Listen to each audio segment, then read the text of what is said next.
പുതിയ നിയമത്തിലെ സമാശ്വാസത്തിന്റെ പുത്രനായി അറിയപ്പെടുകയും അദ്ദേഹത്തിന്റെ പ്രവൃത്തികൾ കണ്ട് അദ്ദേഹം ജൂപ്പിറ്റർ ദേവനാണ് എന്ന് വിളിച്ചു പറഞ്ഞുകൊണ്ട് ജനങ്ങൾ അദ്ദേഹത്തെ ആരാധിക്കുകയും ഏറ്റവും ഒടുവിൽ ആ ജനങ്ങൾ തന്നെ അയാൾ ക്രിസ്തുവിനെ പ്രഘോഷിച്ചപ്പോൾ കല്ലെറിഞ്ഞു കൊല്ലുകയും ചെയ്ത ഒരു ക്രിസ്തു ശിഷ്യനെ കുറിച്ച് നിങ്ങൾ കേട്ടിട്ടുണ്ടോ? സൈപ്രസിൽ ജനിക്കുകയും ലേവി ഗോത്രവംശജനുമായ ഒരു നല്ല മനുഷ്യനായിരുന്നു ബർന്നബാസ്. അദ്ദേഹത്തിന്റെ യഥാർത്ഥ പേര് ജോസഫ് എന്നായിരുന്നു. എന്നാൽ എല്ലാ തരത്തിലും പീഡിപ്പിക്കപ്പെട്ടിരുന്ന ദരിദ്രരായ ക്രിസ്ത്യാനികളെ സഹായിക്കാനായി തനിക്കുള്ളതെല്ലാം വിറ്റ് ആ പണം അപ്പോസ്തലന്മാരെ ഏൽപ്പിച്ചു. അതിനുശേഷം അദ്ദേഹത്തെ അപ്പോസ്തലന്മാർ വിളിച്ചിരുന്നത് ആശ്വാസത്തിന്റെ പുത്രൻ എന്നർത്ഥമുള്ള ബർന്നബാസ് എന്നായിരുന്നു.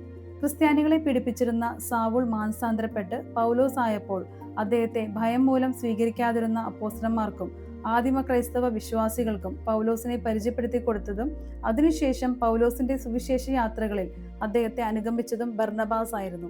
അങ്ങനെയുള്ള ഒരു യാത്രയിൽ അവർ റോമാ സാമ്രാജ്യത്തിലെ ഒരു പട്ടണമായ ലിസ്ത്രയിൽ എത്തിയപ്പോൾ പൗലോസും ബർന്നബാസും കൂടെ ഒരു മുടന്തനെ സുഖപ്പെടുത്തി. അവർ പ്രവർത്തിച്ച അത്ഭുതം കണ്ട് അവർ മനുഷ്യരൂപമുള്ള ഗ്രീക്ക് ദേവന്മാരാണെന്ന് കരുതി അവരെ ആരാധിക്കാനും കാഴ്ചകൾ അർപ്പിക്കാനും ജനങ്ങളും പുരോഹിതന്മാരും ഒരുമിച്ച് കൂടിയതായി അപ്പോസ്തലന്മാരുടെ നടപടി പുസ്തകം 14 അധ്യായം 14 വാക്യത്തിൽ പറയുന്നുണ്ട്.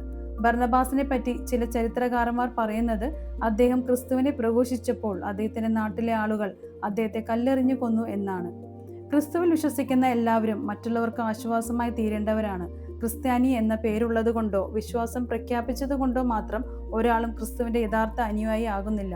തനിക്കുള്ളതെല്ലാം മറ്റുള്ളവർക്ക് ക്രിസ്തുവിനെ പോലെ നൽകുന്നത് വരെ നമുക്കുള്ളത് മറ്റുള്ളവരുമായി പങ്കുവെക്കുമ്പോൾ നമ്മളും സമാശ്വാസത്തിന്റെ പുത്രന്മാരായ ബർന്നബാസുമാരുമായി മാറുമെന്ന് ഈ ബൈബിൾ കഥാപാത്രം നമ്മെ പഠിപ്പിക്കുന്നു.